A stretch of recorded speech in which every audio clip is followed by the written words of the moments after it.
हाय दोस्तों, स्वागत है आपका मेरे यूट्यूब चैनल एसी और क्लास 10 में। दोस्तों आज हम लोग अपने केमिस्ट्री चैप्टर 1 का केमिकल रिएक्शन एंड इक्वेशन जो कि है उसका सेकंड पार्ट अब हम लोग देखने जा रहे हैं। चलिए दोस्तों शुरू करते हैं। इसमें अब हम लोग डेल्टा एंड कैटलिस्ट से स्टार्ट करेंगे और ये देखेंगे कि किसी भी रिएक्शन को मोर इन्फॉर्मेटिव और अच्छे से बनाने के लिए क्या क्या करना पड़ता है। इसके बाद हम लोग टाइप ऑफ केमिकल रिएक्शंस को पढ़ेंगे, जिससे कि हम लोग को पता चलता है कि केमिकल रिएक्शन कितने टाइप के होते हैं और उसमें क्या क्या होता है। और दोस्तों अगर आपको भी बैलेंसिंग में प्रॉब्लम है तो हम लोग बैलेंसिंग के लिए एक अगला वीडियो लाएंगे जो कि 28 सितंबर को होगा या फिर उसके बाद आने वाले में होगा। उसमें मैं आपके लिए कोई नए टूल्स का इंतजाम करूँ जिससे आपको अच्छे से समझ में आएगा। चलिए दोस्तों शुरू करते हैं। Delta and catalyst. देखिए दोस्तों डेल्टा होता क्या है। देखिए दोस्तों, जब भी किसी केमिकल रिएक्शन में डेल्टा तब पुट होता है जब वहाँ पे दिखाया जाए कि हीट की ज़रूरत है। अगर हीट किसी भी रिएक्शन में ज़रूरत है या हीट एब्जॉर्ब हो रहा है तो वहाँ पे हम लोग डेल्टा का साइन दिखाते हैं। डेल्टा का साइन डिनोट करता है हीट को, कि हीट की कितनी ज़रूरत पड़ी है। अगर जितनी हीट की ज़रूरत पड़ती है वो साइन हम लोग उतना हम लोग क्वान्टिटी उसकी वहाँ पर लिख देते हैं। जैसे यहाँ पर हम लोग डेल्टा को डिनोट किए इस एग्जाम्पल में, वहाँ पर उस टेम्परेचर को वहाँ पर हम लोग डिनोट करके दिखा देते हैं। जैसे देखिए दोस्तों, अगर मान लीजिए ये कोई भी एक सिंपल रिएक्शन जिसमें हम लोग हीट को दे रहे हैं जलाने के लिए, जैसे हम लोग मैग्नीशियम और ऑक्सीजन को ही देख लेते हैं। जब मैग्नीशियम को हम लोग ऑक्सीजन के प्रेजेंस में हीट करते हैं, मतलब जलाते हैं, तो हम लोग को मैग्नीशियम ऑक्साइड मिलता है। तो वहाँ पे दोस्तों हम लोग सिंपली हीट लिख दिया करते थे, तो नहीं दोस्तों, वहाँ पे अब हम लोग डेल्टा का साइन लगा दिया करेंगे जिसको जो डिनोट करता है कि वहाँ पे हीट हुआ है, मतलब उसको जलाया गया है। या फिर अगर हम लोग उसको टेम्परेचर दिखाना चाहे कि हमने इतने टेम्परेचर पे जलाया है, तो आप वहाँ पे टेम्परेचर भी डाल के उसको डिनोट कर सकते हैं। या दोस्तों अगर कोई केमिकल रिएक्शन अगर कैटलिस्ट के प्रेजेंस में हो रहा है, आइए दोस्तों हम लोग को आगे भी देखेंगे कैटलिस्ट होता है कि, तो वहाँ एरो के नीचे कैटलिस्ट हमेशा लिखा जाता है। तो आपको भी किसी इक्वेशन में ये देख के घबराइएगा मत कि आखिर इस एरो के ऊपर क्या लिखा है, ट्रायंगल साइन, या फिर उस टेम्परेचर क्या लिखा है, इसका मतलब क्या होता है, उस एरो के नीचे क्या लिखा है, उसको भी हम लोग अच्छे से समझ लेते हैं। अभी हम लोग कैटलिस्ट को देखते हैं। कैटलिस्ट वो सब्सटेंसेस या वो मटेरियल जो कि किसी केमिकल रिएक्शन के घटित होने के स्पीड को बढ़ाते हैं या फिर घटा देते हैं। कोई भी केमिकल रिएक्शन हो रहा है उसके रेट को बढ़ा देते हैं या घटा देते हैं। जैसे दोस्तों आप पोटेशियम पर मैग्नेट को जब एसिटिक एसिड के साथ रिएक्ट करवाते हैं तो आपको बहुत ज़्यादा समय लग जाता है तो उसका रंग टोटली वाइट होने में, नहीं तो उससे पहले वो थोड़ा पीला रहता है। तो अगर उसमें हम लोग किसी कैटलिस्ट का यूज़ करते हैं तो उसका रिएक्शन जल्दी इंक्रीज़ हो जाता है, मतलब वो उसका टाइम ज़्यादा नहीं लगता है, वो जल्द से जल्द बढ़ जाता है। वैसे ही दोस्तों कैटलिस्ट को अगर हम लोग यूज़ करते हैं तो उसकी भी स्पीड बहुत ज़्यादा बढ़ जाती है या फिर स्पीड कभी कभी घट भी जाती है। कुछ ऐसे कैटलिस्ट होते हैं। देखिए दोस्तों, आइए देखते हैं कैटलिस्ट कितने टाइप के होते हैं। कैटलिस्ट मेनली दो टाइप के होते हैं, एक होता है पॉजिटिव कैटलिस्ट, एक होता है नेगेटिव कैटलिस्ट। पॉजिटिव कैटलिस्ट होता क्या है दोस्तों, देखिए वो कैटलिस्ट जिनके द्वारा किसी केमिकल रिएक्शन का स्पीड रेट घटित होने की स्पीड बढ़ जाती है तो वो पॉजिटिव कैटलिस्ट कहलाते हैं। वो मटेरियल जिनके द्वारा अगर किसी केमिकल रिएक्शन के घटित होने की स्पीड बढ़ जाती है तो वो होता है पॉजिटिव कैटलिस्ट। उसी का एकदम उल्टा होता है, अपोजिट होता है नेगेटिव कैटलिस्ट। हाँ, नेगेटिव बोला, अपोजिट बोला मैंने तो आप समझ ही गए होंगे कि किसी केमिकल रिएक्शन का इस घटित होने की स्पीड जब धीरे होती है तो उसको नेगेटिव कैटलिस्ट कहते हैं। तो यही दो टाइप होते हैं कैटलिस्ट के, नेगेटिव और पॉजिटिव कैटलिस्ट। दोनों ही नेम इजी हैं, आपको इजी याद करने में पड़ेगा। आइए देखते हैं कि आखिर इसका यूज़ क्या होता है। यूज़ दिखाने से पहले दोस्तों मैं आपको दोनों ही डेल्टा और कैटलिस्ट का एक सिंपल एग्जांपल दिखा के दिखाता हूँ। आप दोस्तों मेथाइल अल्कोहल या फिर मेथनॉल को तो जानते ही होंगे, जिसको हम लोग कार्बन मोनोऑक्साइड और हाइड्रोजन गैस को जलाने पे पाते हैं। लेकिन दोस्तों उसको जलाने से पहले ये कुछ ज़रूरी चीज़ होते हैं जिनके द्वारा वो बनता है। याद हम लोग को तो पहले 300 डिग्री सेंटीग्रेड टेम्परेचर उसको देना पड़ता है और उसके साथ में मिक्सर जिंक ऑक्साइड और क्रोमियम ऑक्साइड की मदद पड़ती है। जो यहाँ पे देख रहे हैं आप एरो के नीचे ZnO+CrO3 है, जिंक ऑक्साइड और क्रोमियम ऑक्साइड। ये जो है ये हम लोग का एक कैटलिस्ट है और जो ऊपर टेम्परेचर दिख रहा है 300 डिग्री सेंटीग्रेड, इसके साथ दोस्तों ये 300 एटमॉस्फेरिक प्रेशर है। अगर 300 एटमॉस्फेरिक प्रेशर वहाँ पे होगा तभी ये बन पाएगा, नहीं तो इस तरह नहीं हो पाएगा। इसलिए दोस्तों हम लोग यहाँ डेल्टा की जगह 300 एटमॉस्फेरिक प्रेशर का डिनोट दिखाते हैं, नहीं तो 300 डिग्री सेंटीग्रेड भी दिखाते हैं। इसलिए दोस्तों इस रिएक्शन में जब हम लोग CO को H2 के साथ कंबाइन करते हैं तो हमको CH3OH मिलता है, जो कि मेथनॉल अल्कोहल होता है। और इसके लिए हम लोग को ज़रूरी रहता है 300 एटमॉस्फेरिक टेम्परेचर या फिर 300 डिग्री सेंटीग्रेड। और यहाँ कैटलिस्ट भी दिया गया है ताकि आपको अच्छे से समझ में आ सके कि कैटलिस्ट होता क्या है। कैटलिस्ट हम लोग इसकी मदद से स्पीड को इंक्रीज या डिक्रीज करते हैं। यहाँ पे इसका यूज़ लिया गया है। यहाँ पे हम लोग का कैटलिस्ट है जिंक ऑक्साइड और क्रोमियम ऑक्साइड। जिंक ऑक्साइड और क्रोमियम ऑक्साइड को जोड़ने पे पे कैटलिस्ट बना है जिससे ये रिएक्शन टोटली कंप्लीट हुआ है। आइए देखिए दोस्तों, हम लोग अपनी किसी भी इक्वेशन को और इन्फॉर्मेटिव कैसे बनाते हैं। इन्फॉर्मेटिव बनाने के लिए हम लोग का रिएक्शन को फिजिकल स्टेट दिखाना पड़ता है, रिएक्टेंट की साइड भी प्रोडक्ट की साइड भी, कि आखिर वो जो एलिमेंट है वो किस स्टेट में है, सॉलिड में है, लिक्विड में, गैस की, वो एक्वस पानी में मिला हुआ है। और दूसरा हम लोग ये भी दिखाते हैं कि इस रिएक्शन में हीट का कैसा चेंज है, वो इंडोथर्मिक रिएक्शन है या एक्सोथर्मिक। दोस्तों ये दूसरा पॉइंट बहुत इजी होता है क्योंकि इसमें बस हम लोग को ये दिखाना था इंडोथर्मिक और एक्सोथर्मिक। लेकिन दोस्तों कई लड़के यहीं पे एग्जामिनेशन में गलत कर देते हैं कि इंडोथर्मिक है या एक्सोथर्मिक, क्योंकि उनको ये समझ नहीं आता कि एनर्जी रिलीज हुई है कि एनर्जी एब्जॉर्ब हुई है। तो दोस्तों यहाँ पे आपको ध्यान देना होगा, आप क्वेश्चंस इसके सम करेंगे, सम प्रैक्टिस करेंगे, तभी आपको अच्छे से समझ में आएगा, जिससे आपको पता चलेगा कि कौन सी रिएक्शन में हीट की एनर्जी एब्जॉर्ब हुई है और कौन से में रिलीज हुई है। और जो तीसरा होता है उसमें हम लोग दिखाते हैं कंडीशन जिसके अंदर रिएक्शन हुआ है, आखिर वो कंडीशन क्या होता है, उस रिएक्शन के होने की कंडीशन दिखाता है, उसको भी हम लोग आगे समझ लेंगे। चलिए दोस्तों, हम लोग अब स्टार्ट करते हैं पहले वाले इक्वेशन, पहले वाली कैरेक्टरिस्टिक से, physical state. By indicating the physical state, अगर हम लोग को फिजिकल स्टेट दिखाना है तो यहाँ पे हम लोग को रिएक्शन के लिए 4 फिजिकल स्टेट होते हैं, 3 नहीं, सॉलिड लिक्विड गैस के साथ हम लोग के साथ एक और स्टेट होता है जिसको बोलते हैं एक्वस सॉल्यूशन, क्योंकि इसका मतलब होता है कि ये पानी में घुला हुआ सॉल्यूशन है। मतलब ये जो हम लोग सब्सटेंस पाए हैं ये पानी में मिला हुआ सब्सटेंस है और हम लोग इसी से पूरे को दर्शाते हैं। देखिए दोस्तों, यहाँ पे मैंने नीचे ग्रीन कलर से आपको दिखाया कि सॉलिड लिक्विड SLG, AK और PPT, ये जो होते हैं ये स्टेट्स के शॉर्ट फॉर्म होते हैं। यहाँ जो PPT है इसको मैंने एडिशनल ऐड किया है। यहाँ पे हम लोग किसी भी सब्सटेंस अगर वो प्रेसिपिटेट होता है और नीचे बच जाता है तो हम लोग उसकी जगह PPT डॉट लिख देते हैं कि वो एक प्रेसिपिटेट है। अगर कलर आपको मालूम है तो आप कलर भी लिखकर उसका प्रेसिपिटेट लिख सकते हैं। और जो S है वो सॉलिड को डिनोट करता है, L लिक्विड को डिनोट करता है, G गैस को, और एक्वस तो आप जान ही चुके हैं कि जो सब्सटेंस पानी में मिले हुए हैं उसको डिनोट करता है। चलिए दोस्तों, हम लोग इसको एक एग्जांपल से लेके समझते हैं। CaOH2 जो कि स्लैग लाइम होता है, उसको जब हम लोग कार्बन डाइऑक्साइड के साथ ऐड करते हैं, इसका मतलब जब कार्बन डाइऑक्साइड को हम लोग CaOH2 को से पास कराते हैं तो हम लोग का एक वाइट प्रेसिपिटेट बनता है। ये हम लोग प्रेसिपिटेट फॉर्मेशन के एग्जांपल में भी देखा था। अगर दोस्तों आप वो वाला वीडियो नहीं देखे हैं तो लिंक डिस्क्रिप्शन में आप अभी जाके देख सकते हो वो वीडियो। और दोस्तों जब वो वाइट प्रेसिपिटेट फॉर्म होता है उसके साथ वाटर रिलीज हो जाता है। ये देखिए दोस्तों, यहाँ पे जो कैल्शियम कार्बोनेट होता है ये एक वाइट प्रेसिपिटेट होता है, ये पानी में नहीं मिल सकता, इसलिए ये पानी को अलग कर देता है। अब देखिए दोस्तों, हम लोग यहाँ स्टेट की बात कर लेते हैं। तो जो कैल्शियम जो स्लेक्ट लाइम हम लोग का होता है CaOH2 वो एक्वस रहता है, वो पानी में मिला हुआ रहता है। और जब उसको हम लोग कार्बन डाइऑक्साइड गैस उससे पास करते हैं तो CO2 के साथ उसका रिएक्शन हो जाता है और CaCO3 बनाता है और जो H2O होता है वो रिलीज हो जाता है। चलिए दोस्तों आगे देखते हैं। By indicating the heat change, देखिए दोस्तों, हम लोग किसी भी रिएक्शन को इंडोथर्मिक या एक्सोथर्मिक दिखा सकते हैं कि उस रिएक्शन में किस तरह का हीट चेंज हुआ है। अगर दोस्तों हीट की ज़रूरत पड़ी है तो हम लोग उसको इंडोथर्मिक कहते हैं, अगर हीट रिलीज हुआ है तो एक्सोथर्मिक कहते हैं। जैसे कि हम लोग अगर Mg मैग्नीशियम को ऑक्सीजन के प्रेजेंस में जलाते हैं तो वहाँ पे हम लोग की हीट की ज़रूरत होती है ना दोस्तों, वहाँ पे हीट से हम लोग उसको जलाते हैं और उसके बाद हम लोग को मिलता है मैग्नीशियम ऑक्साइड। तो जब भी हम लोग हीट से किसी भी सब्सटेंस को एब्जॉर्ब करवाते हैं, हीट किसी भी सब्सटेंस में एब्जॉर्ब करवाते हैं और रिएक्शन करवा के उसको जब बनाते हैं तो वहाँ पे डेल्टा का साइन डिनोट होता है। ये तो आप जान ही गए हैं। यहाँ जरूरी नहीं कि आप डेल्टा का साइन डिनोट करें, यहाँ बस हम लोग को दिखाना रहता है कि इंडोथर्मिक रिएक्शन है या फिर एक्सोथर्मिक है। अगर मैग्नीशियम और ऑक्सीजन को हम लोग लेते हैं तो वो हमें पता चलता है कि वो इंडोथर्मिक रिएक्शन है क्योंकि वहाँ पे हीट की ज़रूरत पड़ी है। वैसे दोस्तों ये वाला जो एग्जांपल है, इस एग्जांपल को हम लोग देख लेते हैं क्या है। जो पोटेशियम क्लोरेट होता है उसको जब हम लोग हीट करते हैं तो हम लोग को पोटेशियम क्लोराइड और ऑक्सीजन गैस मिलती है। दोस्तों आप नोट्स बनाते वक्त इस वक्त यहाँ डेल्टा का साइन यूज़ मत कीजिएगा क्योंकि आगे जो हम लोग का तीसरा वाला है उसमें डेल्टा का साइन यूज़ हो। देखिए दोस्तों, जब इस रिएक्शन में हम लोग पोटेशियम क्लोरेट को हीट कर रहे हैं तो हम लोग को मिल रहा है पोटेशियम क्लोराइड और ऑक्सीजन गैस, जो कि एक इंडोथर्मिक रिएक्शन है जिससे हम लोग हीट दे रहे हैं तो हम लोग को ये मिल रहा है। अगर देखिए दोस्तों, नोट्स बनाते वक्त आप ये एग्जांपल 2 बार लिखना पड़ेगा। मैंने ऊपर जो heat bye indicating the heat change है उसमें ये एग्जांपल नहीं लिखा है क्योंकि इस एग्जांपल को मेरे को 2 बार लिखना पड़ता। तो मैंने डायरेक्ट जो तीसरा वाला डेल्टा और कैटलिस्ट का यूज़ करते हैं इक्वेशन को और इन्फॉर्मेटिव बनाने के लिए, यही होता है तीसरा इसी को हम लोग कहते हैं condition, the by indicating the condition under which the reaction take place. तो आप यहाँ पे भी दोनों यही सेम एग्जांपल लेंगे, क्योंकि मैंने तीनों कंडीशन में सेम एग्जांपल लिए हैं, तो आप यहाँ पे भी वो एग्जांपल लेंगे और वहाँ पे डेल्टा का यूज़ नहीं करेंगे, डेल्टा यहाँ दिखाने के लिए।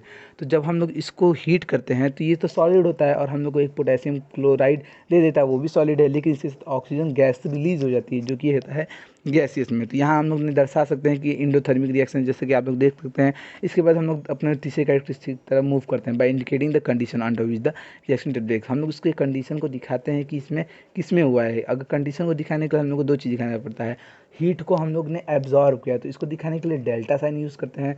यहाँ दिखाते हैं कि हीट की ज़रूरत पड़ी है तो डेल्टा साइन पुट कर देते हैं, जिससे लोगों को ईजिली पता चल जाता है हाँ यहाँ पे तो हीट की एब्जॉर्बेशन हुई है, यहाँ हीट की ज़रूरत पड़ी है। और अगर कैटलिस्ट के प्रेजेंस में हो रहा है तो नीचे कैटलिस्ट का फॉर्मूला लिख देते हैं, जिससे लोगों को ईजिली पता चल जाता है कि यहाँ पे इस कैटलिस्ट का यूज़ हुआ है। तो यही 3 पॉइंट थे जिससे हम लोग इन्फॉर्मेटिव और बना देते हैं, इक्वेशन को सारे इन्फॉर्मेशन मिल जाते हैं। चलिए दोस्तों, अब हम लोग अपने टाइप्स ऑफ केमिकल रिएक्शन की तरफ करते हैं। Types of chemical reaction, combination reaction दोस्तों पहला हम लोग का रिएक्शन होता है, दूसरा होता है डिकम्पोजिशन रिएक्शन, तीसरा डिस्प्लेसमेंट रिएक्शन, चौथा डबल डिस्प्लेसमेंट रिएक्शन और ऑक्सीडेशन एंड रिडक्शन रिएक्शन, और इसको हम लोग रेडॉक्स रिएक्शन भी कहते हैं। आगे समझेंगे दोस्तों इसको रेडॉक्स रिएक्शन क्यों करते हैं, और इन सारे पॉइंट्स को हम लोग डिटेल या ब्रीफ में समझते हैं। कॉम्बिनेशन दोस्तों, कॉम्बिनेशन रिएक्शन, यहाँ पे आप नाम से समझ जा रहे होंगे, किसी को कंबाइन कर रहे हैं या किसी को जोड़ रहे हैं। अगर देखिए दोस्तों, हम लोग कोई भी एलिमेंट्स को जोड़ते हैं और उसको जोड़ के एक एलिमेंट, एक कंपाउंड या एक एलिमेंट बनाते हैं। एलिमेंट तो दोस्तों बनेगा नहीं, कंपाउंड बनेगा। एक कंपाउंड बनाते हैं तो हम लोग को उस रिएक्शन को बोलते हैं कॉम्बिनेशन दोस्तों। देखिए दोस्तों, एग्जाम पर्पज़ में मैं इसको आपको बताना सिखाऊंगा कि कैसे आप इजीली पहचान लें कि ये कौन से टाइप का रिएक्शन है। आप उसकी टेंशन मत लीजिए, क्योंकि एग्जाम पर्पज़ में ऐसे क्वेश्चन बहुत सारे पूछे जाएंगे। चलिए दोस्तों, इसको समझने की कोशिश करते हैं। देखिए दोस्तों, इसको मैं आपको एक एग्जाम्पल लेके समझाता हूँ। सॉरी, एग्जाम्पल लेके समझाता हूँ। जैसे दो चोर भाग रहे हैं पुलिस से, और जो पुलिस है उसको पकड़ने के लिए गई। जब पुलिस ने एक चोर दूसरी तरफ भागा, एक चोर दूसरी तरफ, तो जो पुलिस है वो दोनों चोर को पकड़ ली है। यहाँ पे जो Mg और O2 है, यहाँ पे मैग्नीशियम गैस और ऑक्सीजन गैस, जो कि आप एग्जाम्पल में देख पा रहे हैं। मान लीजिए कि मैग्नीशियम एक अलग चोर है और ऑक्सीजन एक अलग चोर है, ये दोनों अलग अलग जगह भाग रहे हैं। तो पुलिस दोनों को एक साथ पकड़ लिए, तो इन दोनों को पुलिस कहाँ ला के रखेगी? एक ही पुलिस स्टेशन में रखेगी दोस्तों। इस गाँव, मतलब इस जो सिटी है, इस सिटी में या फिर इस जगह पे जो पुलिस स्टेशन होगा, वहाँ पे जो पुलिस होंगी वो चोर को पकड़ेंगे तो सेम पुलिस स्टेशन में ला के रखेंगे, क्योंकि वो उसी इलाके के हैं। तो इसीलिए दोस्तों इन दो चोरों को एक साथ मिला के एक पुलिस स्टेशन में रखा गया है, तो वो हो गया MgO, क्योंकि इसको एक सब्सटेंस में बना दिया है। वैसे दोस्तों, जब हम लोग कोई भी दो एलिमेंट्स को मिला के एक कंपाउंड बनाते हैं तो हम लोग का वो कहलाता है कॉम्बिनेशन रिएक्शन। यहाँ पे एलिमेंट्स को हम लोग बंदी बना लेते हैं, जैसे कि चोरों को बनाए थे। वैसे देखिए दोस्तों, दूसरा एग्जांपल देखते हैं। जब हम लोग हाइड्रोजन को बर्न करने हैं ऑक्सीजन के साथ, तो हम लोग को वाटर मिलता है। देखिए, ये ध्यान दीजिएगा दोस्तों, हम लोग हाइड्रोजन को बर्न करते हैं ऑक्सीजन के प्रेजेंस में, तब वाटर बनता है। ये नहीं कि हाइड्रोजन को ऑक्सीजन के साथ मिला दिया, ऐसा नहीं होता है दोस्तों। हाइड्रोजन ऑक्सीजन के साथ इस तरह रिएक्ट नहीं करता है। हाइड्रोजन को जब हम लोग बर्न करते हैं तब हम लोग को वाटर मिलता है। चलिए दोस्तों, देखिए इस रिएक्शन में देखते हैं। यहाँ पे हाइड्रोजन जो है गैसी स्टेट में है, ऑक्सीजन भी गैसी स्टेट में है, और हम लोग को ये वाटर देता है जो कि लिक्विड स्टेट में होता है। तो ये दोस्तों, ये चेंज इन स्टेट का भी फॉर्म एग्जाम्पल हो जाता है। और जो ये दोस्तों, यहाँ पे हम लोग हाइड्रोजन गैस को मिला रहे हैं, एक साथ बंदी बना के हम लोग इसको बना रहे हैं H2O, वाटर बना रहे हैं, जो कि कॉम्बिनेशन रिएक्शन का एग्जाम्पल हो जाता है। चलिए दोस्तों, हम लोग दूसरे कैरेक्टरिस्टिक की तरफ मूव करते हैं। डिकम्पोजिशन रिएक्शन, देखिए दोस्तों, ऐसे रिएक्शन जिनमें कोई एक कंपाउंड टूट कर दूसरे दो या दो से अधिक सिंपल एलिमेंट्स में चेंज हो जाते हैं या सिंपल कंपाउंड में चेंज हो जाते हैं, उसका हम लोग बोलते हैं डिकम्पोजिशन रिएक्शन। जैसे देखिए दोस्तों, मान लीजिए कोई जो दो चोर थे, उनका कोई लीडर होगा, उन लीडर ने वेपन्स स्टेशन पे अटैक कर दिया और उस जेल को तोड़ दिया जिसमें वो दोनों कैद थे, दोनों चोर। और वो दोनों चोर अगर कैद थे तो वो तो दोनों भाग जाएंगे फिर से। अब वो एक पुलिस स्टेशन से हट के दो अलग अलग जगह पे चले जाएंगे, तो हो जाएगा ना दोस्तों, एक से बन गए दो। तो उसी तरह इस रिएक्शन में जो रिएक्टेंट की साइड होता है, जो लेफ्ट साइड होता है, वहाँ पे केवल एक कंपाउंड होता है, और उसको हम लोग किसी कुछ कारणों की वजह से हम लोग उसको दो या दो से अधिक सिंपल कंपाउंड में चेंज कर देते हैं या सिंपल एलिमेंट्स में चेंज करते रहते हैं। आइए पहले हम लोग दोस्तों देखते हैं कि वो क्या कंडीशंस होते हैं जिनकी वजह से ये टूट जाते हैं। जो पहला होता है दोस्तों, वो होता है हीट, दूसरा होता है लाइट, और तीसरा होता है इलेक्ट्रिसिटी। हीट की वजह से, लाइट की वजह से, तो इलेक्ट्रिसिटी की वजह से ऐसा होता है। आइए दोस्तों, हीट के एग्जांपल लेके हम लोग देखते हैं। अगर देखिए दोस्तों, जब हम लोग कैल्शियम कार्बोनेट को हीट करते हैं तो हम लोग को कैल्शियम ऑक्साइड और कार्बन डाइऑक्साइड गैस मिल जाती है। यहाँ पे दोस्तों हम लोग कैल्शियम ऑक्साइड को हीट के साथ हीट कर रहे हैं और हम लोग को मिल रहा है कैल्शियम ऑक्साइड और कार्बन डाइऑक्साइड गैस। यहाँ पे जो हीट है वो एक लीडर की तरह काम कर रहा है उन चोरों के जिन्होंने उसको ब्रेक किया, कैल्शियम कार्बोनेट को ब्रेक करता है और हम लोग को कैल्शियम ऑक्साइड जो अलग जगह भाग जाता है और कार्बन डाइऑक्साइड अलग जगह भाग जाता है। तो ये हम लोग के इस तरह एग्जाम्पल हैं। यहाँ पे दोस्तों सिंपली एक साइड आपको रिएक्टेंट में एक कंपाउंड दे देगा और इस साइड आपके कई सारे सिंपल कंपाउंड या एलिमेंट दे देगा। दोस्तों इसमें पहचानना सबसे ईजी होता है क्योंकि इसमें रिएक्टेंट साइड में केवल एक कंपाउंड होता है और कोई और रिएक्शन में ऐसा नहीं होता है। और जो दूसरे साइड होता है वहाँ पे आपको दो या दो से अधिक मिल जाते हैं तो आप इसको इजीली पहचान देते हैं। यही दोस्तों कॉम्बिनेशन रिएक्शन का उल्टा होता है। जिस कॉम्बिनेशन उस रिएक्शन में दोस्तों आप कैसे पहचानेंगे, अगर रिएक्टेंट साइड में दो एलिमेंट्स नहीं दोस्तों, दो कंपाउंड्स अगर होंगे तो वो कॉम्बिनेशन रिएक्शन नहीं कहलाएगा। समझेंगे क्यों नहीं कहलाएगा, आगे जाएंगे हम लोग तो उसको भी समझेंगे। चलिए पहले हम लोग इसको अच्छे से समझते हैं, कॉम्बिनेशन रिएक्शन में पहचान आखिर होती क्या है। जैसे कि हम लोग पुराने एग्जाम्पल पे वापस चल के देखिए दोस्तों, यहाँ पे हम लोग मैग्नीशियम को और ऑक्सीजन को कंबाइन कर रहे हैं तो हम लोग को मैग्नीशियम ऑक्साइड मिल रहा है। यहाँ पे दोस्तों इसकी पहचान सिंपल होगी क्वेश्चन में कि इस साइड दो एलिमेंट्स होंगे और वो हम लोग को मिलके एक कंपाउंड बनाएगा। अगर प्रोडक्ट साइड में केवल एक कंपाउंड है और रिएक्टेंट साइड में दो या उससे अधिक हैं एलिमेंट्स होंगे, कंपाउंड है, जब अगर उससे अधिक एलिमेंट्स हैं और दोनों कंबाइन कर रहे हैं और केवल प्रोडक्ट साइड में एक कंपाउंड दे रहे हैं तो हम लोग का कॉम्बिनेशन रिएक्शन का एग्जाम्पल होता है। चलिए दोस्तों वापस डिकम्पोजिशन रिएक्शन पे चलते हैं। डिकम्पोजिशन रिएक्शन में हम लोग देखते हैं कि कैल्शियम कार्बोनेट के हम लोग हीट करके उसको डिकम्पोज किया और उसको तोड़ा और हम लोग कैल्शियम ऑक्साइड और कार्बन डाइऑक्साइड गैस मिल जाती है। तो इस रिएक्शन में दोस्तों हमने वेपन की तरह यूज़ किया हीट को, जिससे कि हम लोग का कैल्शियम कार्बोनेट टूट जाता है जो कि एक वाइट कलर का प्रेसिपिटेट है और वो हम लोग कैल्शियम ऑक्साइड मिलता है जो कि क्विकलाइम है। याद कीजिए दोस्तों ये क्विकलाइम था, जब इसको हम लोग वाटर के साथ मिक्स करते हैं तो हम लोग को स्लैकलाइम मिलता है और जब स्लैकलाइम में हम लोग कार्बन डाइऑक्साइड पास करते हैं तो हम लोग को वापस कैल्शियम कार्बोनेट मिल जाता है। जब कैल्शियम कार्बोनेट को हीट करते हैं तो फिर से वहीं क्विकलाइम मिल जाता है। तो ये प्रोसेस चलता रहता है। अगर ये क्विकलाइम के साथ वाटर कहीं से रिएक्ट करता है तो हम लोग का स्लैगलाइम मिल जाता है और अगर वो कार्बन डाइऑक्साइड के साथ रिएक्ट कर दिया तो वापस कैल्शियम कार्बोनेट मिल जाता है। तो ये प्रोसेस तो चलता रहेगा लेकिन हम लोग इस पर ध्यान दे देते हैं। जब डिकम्पोजिशन रिएक्शन को पहचानना हो तो हमेशा रिएक्टेंट साइड में एक एलिमेंट देता है और प्रोडक्ट साइड में दो या दो से अधिक दे देते हैं। आइए हम लोग उस तरह के भी एग्जांपल देख लेते हैं। दोस्तों देखिए, जब हम लोग फेरस सल्फेट को हीट करते हैं, डिकम्पोज करते हैं हीट करके, तो हम लोग को फेरिक ऑक्साइड और सल्फर डाइऑक्साइड और सल्फर ट्राइऑक्साइड मिल जाता है। जो फेरस सल्फेट होता है FeSO4, जब हम उसको हीट करते हैं तो Fe2O3 मिलता है। Fe2O3 दोस्तों फेरिक ऑक्साइड होता है और जो SO2 होता है sulphur dioxide, SO3 sulphur dioxide जानते होंगे।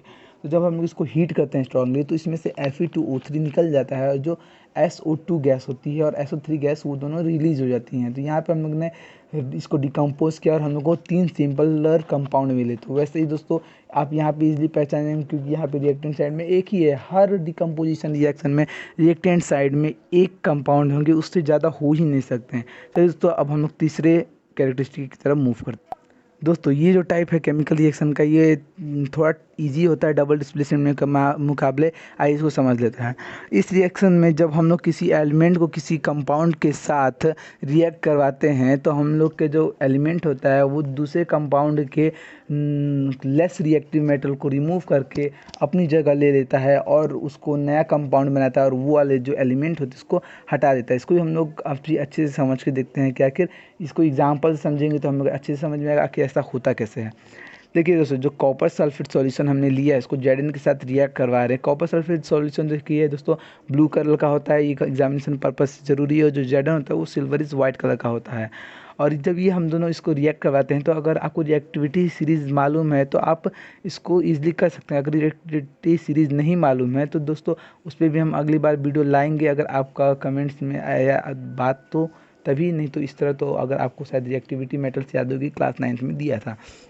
तो जब हम लोग कॉपर सल्फेट सॉल्यूशन को Zn के साथ रिएक्ट करवाते हैं तो हम लोग को जिंक सल्फेट और कॉपर मिल जाता है। ऐसा क्यों हुआ दोस्तों? क्योंकि ये जो कॉपर होता है वो लेस रिएक्टिव मेटल होता है और जिंक इसकी जगह प्लेस ले लेता है। कॉपर को कहता है कि तुम निकलो इस घर से, तुम्हारा कोई जगह नहीं है, इसको धक्के मार के बाहर कर देता है और कहता है मैं पावरफुल, इसलिए इस घर में मैं रहूँगा, तुम बाहर रहो। इसलिए दोस्तों वो जिंक होता है वो कॉपर सल्फेट के साथ, जिंक जो होता है वो सल्फेट के साथ इसका क्रॉस ओवर वैलेंसी होती है और इसका कंपाउंड फॉर्मेशन हो जाता है और जो कॉपर होता है वो अलग हो जाता है। इसी तरह दोस्तों सेकंड भी एग्जांपल देख लेते हैं, जिसमें ये ध्यान दीजिए दोस्तों, जिंक सल्फेट जो होता है वो कलरलेस सॉल्यूशन होता है और कॉपर रेड ब्राउन कलर का होता है। जब हम लोग लीड मेटल के स्ट्रिप को हम लोग कॉपर क्लोराइड सॉल्यूशन के साथ रिएक्ट करवाते हैं तो हम लोग को कलरलेस सॉल्यूशन मिलता है, जिसको बोलते हैं लीड क्लोराइड, और हम लोग को कॉपर बाहर निकल जाता है। देखिए दोस्तों, जो लीड होता है रिएक्टिविटी मेटल सीरीज में कॉपर से ऊपर होता है, इसलिए वो कॉपर को जगह ले लेता है। सेम हालत है, कहता है लीड कि मैं तुमसे पावरफुल हूँ कॉपर, इसलिए मैं इस घर में रहूँगा, तुम यहाँ से निकलो, धक्के मार के बाहर कर देता है। जो कॉपर क्लोराइड होता है वो ग्रीन कलर का सॉल्यूशन होता है और इसको जब पी के साथ हम लोग लीड के साथ रिएक्ट करवाते हैं तो उनको PbCl2 मिलता है, जो कि वो भी कलरलेस सॉल्यूशन होता है और कॉपर रेड ब्राउन कलर का होता है, आप जानते होंगे। तो दोस्तों अब आशा है कि आप डिस्प्लेसमेंट रिएक्शन समझ गए होंगे। अब इसको चेक करने का तरीका देखते हैं। जब क्वेश्चन में आपको ऐसा पूछा जाएगा तो ये ध्यान दीजिएगा दोस्तों कि रिएक्टेंट साइड में भी एक कंपाउंड होगा, एक एलिमेंट होगा, दो ही चीज़ होंगे, एक कंपाउंड होगा और एक एलिमेंट होंगे। और प्रोडक्ट साइड में भी दोस्तों एक कंपाउंड होगा और एक एलिमेंट होगा। अगर ऐसा आपको कहीं देखने को मिलता है तो वो 100% डिस्प्लेसमेंट रिएक्शन का ही एग्जांपल है। लेकिन दोस्तों कहीं कहीं ये ऑक्सीडेशन रिएक्शन में भी ऐसा होता है कि एक साइड कंपाउंड है और एक साइड हम लोग को ऑक्सीजन मिल जाता है, जो कि एक सिंगल एलिमेंट है। चलिए दोस्तों, इसको हम लोग ऑक्सीडेशन रिएक्शन में आप समझ जाएंगे अच्छे से कि ऑक्सीडेशन रिएक्शन है कि डिस्प्लेसमेंट रिएक्शन, जब हम लोग ऑक्सीडेशन रिएक्शन को पढ़ लेंगे। चलिए दोस्तों अगले टाइप की तरफ मूव कर। दोस्तों जो डबल डिस्प्लेसमेंट रिएक्शन होता है उस रिएक्शन में हम लोग हमेशा दो कंपाउंड को लेते हैं और दो कंपाउंड के बीच रिएक्शन होने के कारण जो ये कंपाउंड होते हैं वो अपने आयंस का ट्रांसफ़र करते हैं। इसका मतलब जो पहले कंपाउंड का एनायन होता है वो दूसरे कंपाउंड के कैटायन के साथ रिएक्ट करता है और जो दूसरे कंपाउंड का एनायन होता है वो पहले कंपाउंड के कैटायन के साथ रिएक्ट करके दो नए नए कंपाउंड्स फॉर्मेट करते हैं। इसको हम लोग एग्जाम्पल समझेंगे तो और क्लियर हो जाएगा। दोस्तों अगर आप किसी डिफिनेशन को अच्छे से समझ नहीं पाए तो आप वीडियो को वापस पीछे करके देख सकते हैं। इस डिफिनेशन को मैं एक बार और अच्छे से समझा देता हूँ कि कोई भी दो कंपाउंड हम लोग लेते हैं रिएक्शन के लिए और उसको जब हम लोग रिएक्ट करवाते हैं तो उसका जो कैटायंस होते हैं वो एक दूसरे के एनायन के साथ मूव करके रिएक्ट कर लेते हैं और दो नए नए कंपाउंड बनाते हैं। जैसे दोस्तों एग्जांपल देखते हैं, जब हम लोग सिल्वर नाइट्रेट सॉल्यूशन को सोडियम क्लोराइड के सॉल्यूशन के साथ मिक्स करते हैं तो हम लोग को एक वाइट प्रेसिपिटेट मिलता है जो कि होता है सिल्वर क्लोराइड का, और हम लोग को सोडियम नाइट्रेट भी मिल जाता है। तो चलिए दोस्तों इस वाले एग्जाम्पल को हम लोग ब्रीफली समझते हैं। दोस्तों जो सिल्वर क्लोराइड होता है एक वाइट कलर का प्रेसिपिटेट होता है, वो वाटर में नहीं मिल सकता। और हाँ दोस्तों, अगर आपको एनसीईआरटी के सारे एक्टिविटीज़ जो कि सस्पेंस में रख दिए जाते हैं, अगर आपको उसका सॉल्यूशन चाहिए तो हम लोग उस पर भी वीडियो लेके आएंगे। और जो बाकी के अलग अलग रिएक्शंस होते हैं जो बहुत इंपॉर्टेंट होते हैं, हम लोग उस पर भी एक अलग से वीडियो लाएंगे जिसमें केवल रिएक्शंस होंगे और रिएक्शन को एक्सप्लेन किया रहा होगा। तो आप दोस्तों बस हमारा सपोर्ट देते रहिए, हम हर तरह का वीडियो लाएंगे, हर सब्जेक्ट का भी लाएंगे जिसमें इंग्लिश, हिंदी, बायोलॉजी, मैथ्स सब इंक्लूडेड रहेगा, फिजिक्स भी यहाँ तक कि, और हिस्ट्री, पॉलिटिक्स, जियोग्राफी और इकोनॉमिक्स भी हम लोग अपलोड करेंगे आपकी डिमांड पे, जो कि टर्म 1 में आएंगे उसके हिसाब से हम लोग अपलोड करेंगे। अगर दोस्तों आपको क्वेश्चंस चाहिए तो हम लोग क्वेश्चंस का भी वीडियो लेके आएंगे जिसमें आप क्वेश्चंस अलग अलग इंपॉर्टेंट आपको मिलेगा। चलिए दोस्तों इस एग्जाम्पल को समझते हैं। दोस्तों इस एग्जाम्पल में जो पहला कंपाउंड है AgNO3, उस जो कि सिल्वर नाइट्रेट है, इसको जब हम लोग सोडियम क्लोराइड जो हम लोग साधारण नमक है इसको पानी का सॉल्यूशन में होते हैं तो उसको जब हम लोग मिक्स करते हैं तो जो पहले कंपाउंड का कैटायन है वो दूसरे कंपाउंड के एनायन से रिएक्ट कर जाता है। देखिए दोस्तों, पहले कंपाउंड का जो कैटायन है Ag सिल्वर, वो कि दूसरे कंपाउंड के एक एनायन क्लोराइड के साथ रिएक्शन करता है और कंपाउंड फॉर्म करता है। कंपाउंड फॉर्मेशन के लिए हम लोग क्रॉस ओवर बैलेंसिंग करते हैं। दोस्तों इस पे भी क्रॉस ओवर बैलेंसिंग और बैलेंसिंग पे हम लोग अलग बीट से वीडियो लाएंगे जिससे आप इजीली समझ पाएंगे। और देखिए दोस्तों, जब ये क्रॉस ओवर बैलेंसिंग करते हैं तो एक नया कंपाउंड बनाते हैं जिसको हम लोग बोलते हैं सिल्वर क्लोराइड, जो कि एक वाइट कलर का प्रेसिपिटेट है। और वहीं दोस्तों जो पहले कंपाउंड का एनायन है वो दूसरे कंपाउंड के कैटायन के साथ रिएक्ट कर जाता है। दूसरे कंपाउंड का कैटायन है सोडियम Na, जो कि हम लोग के पहले कंपाउंड के एनायन नाइट्रेट के साथ रिएक्ट करता है और सोडियम नाइट्रेट बनाता है। दोस्तों इसकी वैलेंसी अगर आपको याद रहेगी तो क्रॉस ओवर वैलेंसी ईजिली हो जाता है। जो कि हम लोग अगले वीडियो में सीखेंगे। देखिए दोस्तों, जब ammonium hydroxide solution is added to, देखिए वही एग्जांपल दोस्तों, इसको मैंने डिटेल में लिखवाया ताकि आपको नोट्स में इजी पड़े। चलिए दोस्तों, दूसरे रिएक्शन की तरफ मूव कर, ऑक्सीडेशन एंड रिडक्शन रिएक्शन या फिर रेडॉक्स रिएक्शन। देखिए दोस्तों, ऐसे रिएक्शंस जिसमें ऑक्सीजन को ऐड किया जाता है किसी सब्सटेंस में, उसको ऑक्सीडेशन बोलते हैं। या फिर हाइड्रोजन को रिमूव करने वाले रिएक्शंस को, किसी सब्सटेंस अगर हाइड्रोजन रिमूव हो रहा है उसको भी ऑक्सीडेशन बोलते हैं। देखिए दोस्तों, जब किसी सब्सटेंस में अगर आप ऑक्सीजन जोड़ देते हैं तो वो ऑक्सीडेशन रिएक्शन होता है, और किसी सब्सटेंस में हाइड्रोजन रिमूव कर दें तो भी वो ऑक्सीडेशन रिएक्शन हो जाता है। इसका मतलब एडिशन ऑफ ऑक्सीजन और या फिर रिमूवल ऑफ हाइड्रोजन कहलाता है ऑक्सीडेशन। अगर दोस्तों ये रिडक्शन होता है वो हमेशा ऑक्सीडेशन का अपोजिट होता है। इसका मतलब जब हम लोग हाइड्रोजन को जोड़ते हैं तो रिडक्शन होता है, और या फिर जब हम लोग ऑक्सीजन को हटाते हैं तब रिडक्शन होता है। चलिए दोस्तों, अब इसको रिडॉक्स रिएक्शन इसलिए कहा जाता है क्योंकि ये दोनों एक साथ होता है। इसको भी हम एग्जाम्पल समझते हैं कि रिडॉक्स रिएक्शन क्यों है। जो डिकम्पोजिशन रिएक्शन हो, सॉरी दोस्तों वो गलत साइड पे चला गया था, डिकम्पोजिशन रिएक्शन। चलिए दोस्तों, इसको हम लोग किसी एग्जाम्पल से समझ के देखते हैं। जो हम लोग का पहला एग्जाम्पल होता है, कॉपर ऑक्साइड को जब हम लोग हाइड्रोजन के साथ बर्न करते हैं तो हम लोग को मिलता है कॉपर प्लस वाटर। देखिए दोस्तों, इस रिएक्शन में जो हम लोग देखते हैं कि हम कॉपर में से ऑक्सीजन को रिमूव कर रहे हैं, तो रिमूवल ऑफ ऑक्सीजन क्या होता है, रिडक्शन। तो यहाँ पे रिडक्शन रिएक्शन टेक लेता है। लेकिन यहाँ पे जब हम लोग ऑक्सीजन को रिमूव करते हैं तो हम लोग को हाइड्रोजन के साथ ये ऐड हो जाता है और हम लोग को बना के देता है वाटर। तो देखिए दोस्तों, यहाँ पे ये डिस्प्लेसमेंट रिएक्शन की तरह भी काम कर रहा है, क्योंकि जो पहला रिएक्टेंट में है वहाँ पे कॉपर ऑक्साइड है, उसको हम लोग हाइड्रोजन के साथ रिएक्ट करवा रहे हैं, जिससे कि हम लोग को कॉपर मिल रहा है और वाटर मिल रहा है। इसमें हम लोग का डिस्प्लेसमेंट रिएक्शन हुआ है। अगर क्वेश्चन में पूछता है कि इसमें कौन कौन से रिएक्शन है तो वहाँ पे 2 ऑप्शन दे सकते हैं, और आप कंफ्यूज मत होइएगा, क्योंकि ऐसे सब रिएक्शन में ऑक्सीडेशन रिएक्शन भी होता है, मतलब रेडॉक्स रिएक्शन भी होता है, और डिस्प्लेसमेंट रिएक्शन भी होता ही होता है। तो यहाँ पे कॉपर से हम लोग ऑक्सीजन को हटाए हैं और हाइड्रोजन में जोड़ दिए हैं। इसका मतलब यहाँ रिडक्शन भी हुआ है, ऑक्सीडेशन हुआ है। यानी जो हम लोग फ्लो चार्ट में देख सकते हैं कि CuO को हम लोग ऑक्सीजन हटा दिए हैं, रिमूवल ऑफ ऑक्सीजन दिखाया है, तो इसको रिडक्शन बोल रहे हैं। और H2 में हीट करते वक्त हम लोग ऑक्सीजन को जोड़ दिए हैं, मतलब ये जुड़ जाता है हीट रिएक्शन करते वक्त, और तो इसको एडिशन ऑफ ऑक्सीजन मतलब ऑक्सीडेशन कहते हैं, इसलिए H2 है। तो देखिए दोस्तों, यहाँ पे दोनों साथ साथ हो रहे हैं, इसलिए हम लोग इसको रिडॉक्स रिएक्शन कहते हैं। चलिए दोस्तों, हम लोग इसका इफ़ेक्ट्स को भी देख लेते हैं। दोस्तों, जो रेडॉक्स रिएक्शन हम लोग के हर रोज़ के लाइफ में होते हैं, उसमें 2 टाइप के मेनली ज़्यादातर होते हैं। एक होता है कोरोजन ऑफ मेटल और एसिडिटी ऑफ फूड।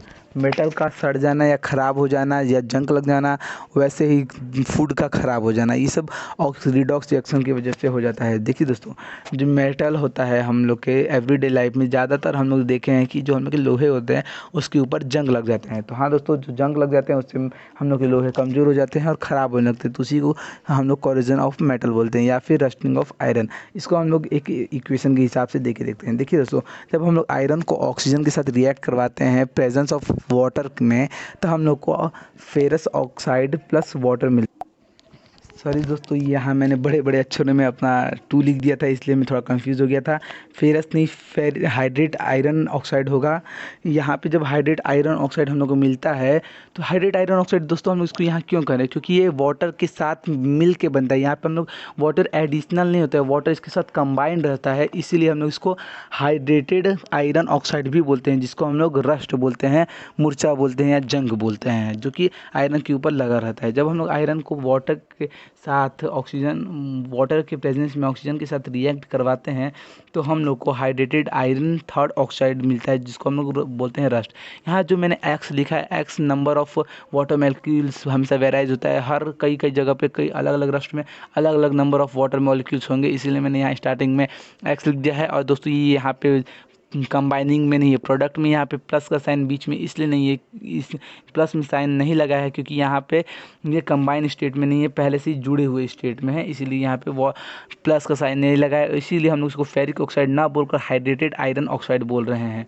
आइए दोस्तों, हम लोग ये देखिए दोस्तों, जब ये कोरोजन ऑफ मेटल होता है, ये हमेशा मेटल्स को वीक कर देता है, उसकी पावर कमज़ोर हो जाता है, क्योंकि इसमें रस्ट हो जाता है और उसके मेटल्स छूटने लग जाते हैं, इसलिए इसको वीक कर देता है। अब हम लोग इसको डेंसिटी ऑफ फूड देखते हैं।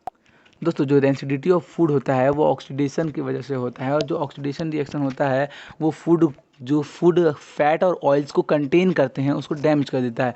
दोस्तों क्वेश्चन में ज़्यादातर ये पूछा जाता है कि फूड जो फैट और ऑयल्स को कंटेन करते हैं वो कैसे ख़राब हो जाते हैं। तो दोस्तों वो ऑक्सीडेशन रिएक्शन की वजह से ख़राब हो जाते हैं जब, और वो ख़राब होने के बाद एक अजीब सी स्मेल और टेस्ट को देने लग जाते हैं। इसको हम लोग कुछ एंटीऑक्सीडेंट्स को ऐड करके रोक सकते हैं। दोस्तों एंटीऑक्सीडेंट्स होते क्या हैं, जो कि ऑक्सीजन को ऐड होने से रोके या मतलब ऑक्सीडेशन को रिमूव करे फैट और ऑयल्स के खाने में से। इसका मतलब जो एंटीऑक्सीडेंट सब्सटेंस होते हैं वो एक्चुअली में रिड्यूसिंग एजेंट्स होते हैं। देखिए दोस्तों, रिड्यूसिंग एजेंट और ऑक्सीडाइजिंग एजेंट क्या होता है उसको भी हम लोग एक बार समझ लेते हैं।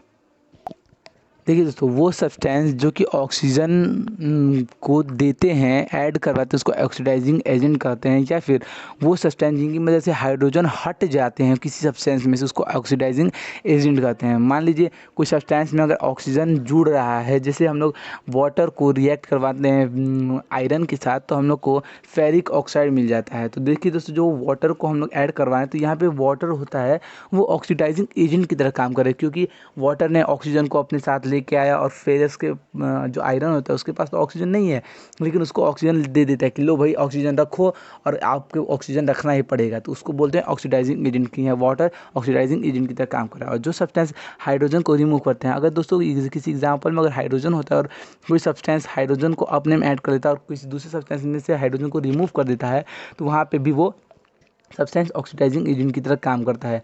और जो रिड्यूसिंग एजेंट होता है दोस्तों, रिड्यूसिंग एजेंट हाइड्रोजन को ऐड करवाता है और ऑक्सीजन को रिमूव करवाता है, उसको बोलते हैं रिड्यूसिंग एजेंट। तो ऑक्सीजन को रिमूव करवाने वाले सब्सटेंस या हाइड्रोजन को ऐड करवाने वाले सब्सटेंस रिड्यूसिंग एजेंट कहलाते हैं। चलिए दोस्तों, वापस उस टॉपिक पे मूव करते हैं। दोस्तों तो वो जो एंटीऑक्सीडेंट्स होते हैं वो रियली में रिड्यूसिंग एजेंट होते हैं, जो कि ऑक्सीजन को या ऑक्सीजन को ऐड होने नहीं देते हैं, इसलिए वो रिड्यूसिंग एजेंट होते हैं। और जो एंटीऑक्सीडेंट्स होते हैं मेनली वो रिड्यूसिंग एजेंट्स होते हैं। देखिए दोस्तों, जो रेंसिडिटी होते हैं उनको और भी कई तरीके से हम लोग रुका जा सकते हैं, जैसे कि हम लोग किसी भी रेंसिडिटी वाले फूड को जो फैट और ऑयल को कंटेन कर रहे हैं उसको हम लोग नाइट्रोजन गैस के साथ पैक कर देते हैं। तो इसलिए हम लोग प्रिवेंट कर पाते हैं नाइट्रोजन गैस को, क्योंकि जो नाइट्रोजन गैस होता है वो अनरिएक्टिव मेटल होता है उसके साथ, और जब वो अनरिएक्टिव मेटल होता है तो ऑक्सीजन रिएक्ट नहीं कर पाता है उसके प्रेजेंस में। इसीलिए हम लोग का वो जो फैट और ऑयल वाले खाने होते हैं वो ख़राब नहीं होते हैं। जैसे कि आप दोस्तों चिप्स को देख ही सकते हैं, चिप्स ख़राब नहीं होते, लेकिन उसको फोड़ते ही वो ख़राब होना शुरू हो जाते हैं कुछ देर बाद। और जो इसको हम लोग 2-3 तरीके और होते हैं जिससे हम लोग इसको प्रिवेंट कर दे सकते हैं। जैसे हम लोग खाने को अगर जो फैट और ऑयल कंटेन कर रहा है उसको रेफ्रिजरेटर या फ्रिज में रख देते हैं, तो हम लोग को वो खाना ख़राब होना ऑक्सीजन की वजह से रुक जाता है। ऐसा इसलिए होता है क्योंकि रेफ्रिजरेटर में बहुत ही ज़्यादा लो टेम्परेचर होता है, जिससे कि फूड ऑक्सीजन का जो ऑक्सीडेशन प्रोसेस होता है वो बहुत ही धीरे हो जाता है और जल्दी फूड ख़राब नहीं होते हैं। उसके बाद जो अगला स्टेप आता है वो होता है कि हम लोग एयर टाइट कंटेनर्स में किसी भी खाने को रखें, जिससे कि ऑक्सीजन के साथ या एयर के साथ उसका रिएक्शन जल्दी नहीं हो पाता है और हम लोग का फूड जल्दी ख़राब नहीं होते हैं। अगर हम लोग एयर टाइट कंटेनर में इसको रखते हैं तो जो बाहर के एयर होते हैं उसके साथ उसका रिएक्शन नहीं हो पाता है, जबकि एयर में हम लोग का ऑक्सीजन प्रेजेंस होता है, इसीलिए दोस्तों वो ख़राब नहीं होते फूड। और जो आखिरी स्टेप होता है वो होता है कि हम लोग लाइट से अगर दूर रखते हैं किसी खाने को, तो लाइट ना पड़ने की वजह से जो उसकी स्पीड होती है फैट और ऑयल्स की ख़राब होने की ऑक्सीजन की वजह से वो भी धीरे हो जाती है और एसिडिटी जल्दी जल्दी उसमें डेवलप कर देता है। इसीलिए चलिए दोस्तों, हम लोग का चैप्टर यहीं पे ख़त्म होता है। आगे अगर आपको एक्टिविटीज़ का वीडियो चाहिए या फिर किसी और चीज़ का वीडियो चाहिए तो आप हम लोग को कमेंट में बोल सकते हैं, हम उसकी वीडियो ज़रूर बनाएंगे। चलिए दोस्तों, थैंक यू। लाइक शेयर और कमेंट और फॉलो, लाइक शेयर सब्सक्राइब करने के लिए भूलिएगा नहीं, कर दीजिएगा ज़रूर, क्योंकि हम लोग और अच्छे अच्छे पढ़ाई की वीडियोस लाते रहेंगे और आगे मैं आपके लिए कुछ अच्छे टूल्स की जुगाड़ कर रहा हूँ जिससे आपको अच्छे से पढ़ा सकूँ।